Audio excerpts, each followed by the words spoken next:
Karapatan nila yon, ginagalang ko yon, pero pwede bang sagutin na rin muna niya sa kumaari? Bakit nila inupuan ng 2 buwan ito? 2 buwang nakabinbin ang 3 impeachment complaints sa Senado at sa Kongreso. Ang kailangan lamang naman gawin, ipadala yan sa Speaker para ma-agenda ng Speaker yan. Magkatabi ang opisina nilang 2. Pero hindi yun ginawa sa loob ng 2 buwan. Tapos kami gusto sa loob ng 2 oras magawa yun. Sa loob ng ilang araw magawa yun. Kung tila hindi sila nagmadali, anong pinaguhugutan at saan sila nanggagaling para madaliin kami ngayon?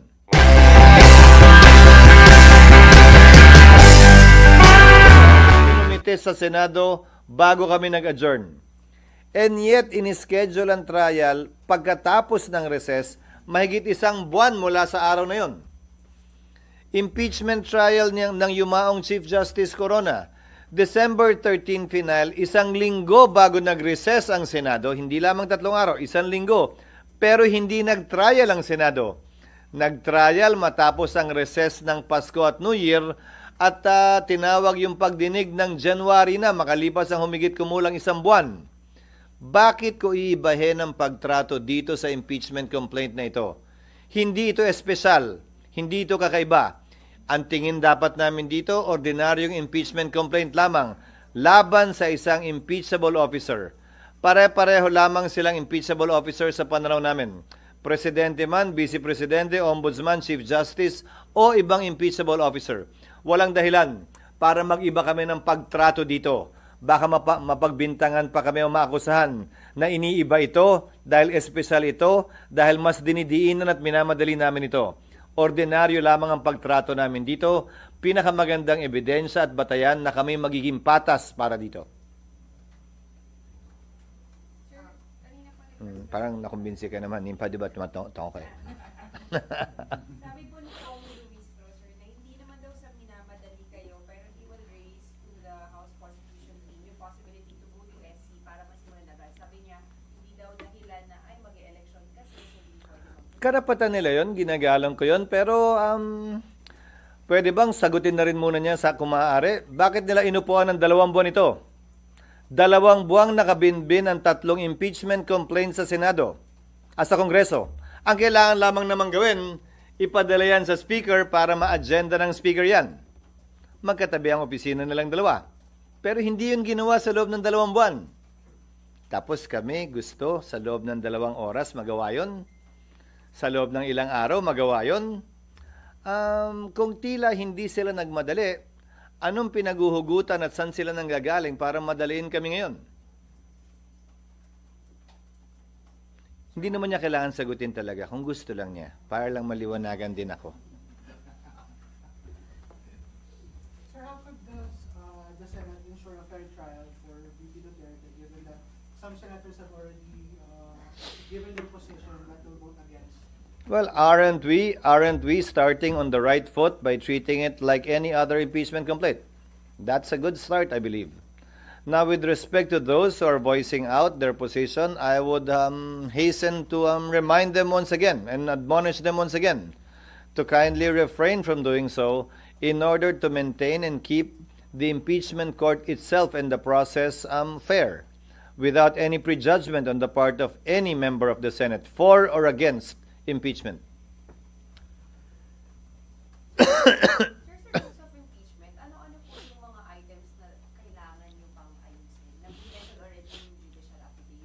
Yung pre-trial briefs na isasubmit, yung halimbawa para hindi mag-aksaya ng panahon, yung pag-otorisa sa presiding officer kung naisin nila, na gawin lahat ng mga kailangan gawin to take proper order of the subject of impeachment, kabilang na ang pagpapasagot sa nasasakdal, ang pagpapayag ng pre-trial briefs na maisagawa na, upang sa gayon pagpasok ng bagong Senado ng 20th Senate ay talagang dire-diretso na sa trial at wala nang pag-aantala pa na kailangan nating antabayanan at intayin.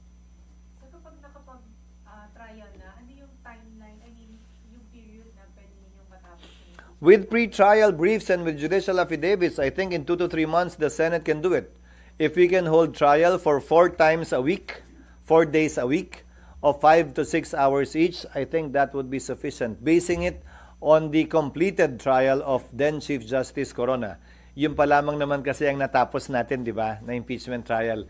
Yung iba hindi naman natuloy o hindi natapos. Yes, ano kayang magiging question kung tatawid ng 20th Congress? Malayang pwedeng may magtanong, pero anong gusto nilang gawin namin? Finish or not finish? Pass your paper? Ano to? Exam ng grade 3? Hindi pa tapos magpresenta ng testigo yung prosecution at depensa dahil June 30 na. Oh, pagbotohan na natin to. Dismiss na natin to. Ganon? Hindi naman siguro yun ang intensyon ng saligang batas. Ang intensyon marahil, dapat dumating sa punto, ang kaso ay matatapos, mareresolbahan at pagpapasahan. Hindi yung bitin-bitin palagi. Pangalawa, nabigay ko na sa inyo yung example o halimbawa ng mga collegial courts dahil ito ay hindi trabaho ng legislasyon. Ito ay trabaho ng isang impeachment court. So hinalintulad ko na yan sa Court of Appeals, sa Supreme Court, sandigan bayan ng mga collegial courts. Kahit nga sa ordinaryong RTC, nagpalit ng judge, tuloy naman yung kaso Bibigyan ko kayo ng isa pang halimbawa. Yung SET, yung mga kaso sa Senate Electoral Tribunal, tumatawid ito ng susunod na Kongreso. Bagaman nagpalit ang mga maestrado ng Korte Suprema sa SET, bagaman nagpalit ang membership ng Senado dahil tumawid sa panibagong Kongreso, tumutuloy-tuloy din ang kaso doon. At hindi kailangan i-dismiss dahil lamang pumasok ang panibago na namang Kongreso. Maging ganun pa man, ito ang unang beses na mangyayari ito. May karapatan sino man mag-question ito. Pero tulad ng sinabi ko, hanggat walang TRO ang Korte Suprema, gagawin namin kung ano ang tingin naming tama kaugnay sa paglilitis na ito. Sir, kung consider nyo na dun sa bubuin yung rules kasama yung ganito tatawid na sa Pwede, pero hindi naman na kailangan i-specify yon. Dahil halimbawa, kapag inotorisa ang presiding officer na nagkataon ay ako na hindi pa matatapos ang termino ko ng June 30, kung i-autorisa ako na gumawa ng mga ilang order at bagay before or prior to trial, kaugnay ng judicial affidavits, pre-trial brief, edi effectively tumawid na po yun ng June 30 dahil ang termino ko'y matatapos pa sa 2028. At sangayon din sa rules ng Senado, magpapatuloy na tagapangulo ang sino man nakaupong tagapangulo ng Senado hanggat hindi nahahalal ang kanyang kapalit sa susunod man na Kongreso o sa loob ng parehong Kongreso. Hindi. Ako hindi ko pa nababasa. So you give Mula- time to They will be given time to read. They will be given time to review it. We will be sending them a draft of the rules, proposed rules for their review too. Para pagdating ng June 2, wala nang, hindi ko pa nababasa, I need more time to read. Wala nang ganun. Sapat na panahon na to para mapag-aralan nila lahat ng dapat at kailangan at pwedeng tingnan at pag-aralan. And sir, timeline kayo sa drafting ng rules? Hopefully in the next 2 weeks, matapos namin yun, yung draft. And then we'll get opinions from various sectors, the academe, para mabuo namin ito ng may buong tapang at kumpiyansa na sapat na yon. So, Senate lang, Senate legal team mo na yung gagawa, mag-draft ng Yes. rules or with the consultants na? With the consultants na. Tapos ibabato namin sa ilang academe, sa sector na academe, ilang mga kaibigan namin sa academe, basta't hindi sila sasama o kasama sa impeachment trial sa magkabilang panig. Because again, as I told you the last time, balita namin, siyempre marami ng mga abogadong nagkukonsultahan, nag-a-apply, nagkinukuha sa prosecution man o sa depensa. And then, sa kanyo po i-ibigay din Sa mga senador para mabato rin nila sa kanilang mga consultant para pagdating ng period para pag-usapan namin at pagbotohan yan, handa na ang lahat sa kanilang mga panukalang amendment kung meron man. SD, doon lang sa, sa mga dates. Sa June, sabi niyo sa June 2 possible matalakay, may i-refer sa committee. Tama po ba? Hindi na i-refer sa committee yan. Alam niyo impeachment? Sa plenary agad yan. Plenary agad. Tapos magko-convene agad kayo as impeachment court. Pwede. Unahin muna namin yung rules. Unahin muna namin aprubahan yung rules. Is the Senate also open to subpoenaing VP Duterte's bank records? It depends. It depends. The Senate cannot and should not, as an impeachment court, issue opinions regarding that without any party requesting for it. Hindi kami investigador. Hindi namin trabaho hilingin yon. Dapat, kung kailangan talaga yan, may partido, prosecution of defense na manghihingi niyan, at kung objekta ng kabila, pagpapasahan po namin yan. Ayokong pangunahan ng impeachment court kaugnay sa bagay na yan. Most likely when the new Congress already enters into its function, that means after SONA. SONA, I think, is on July 21. Tama? Kindly check.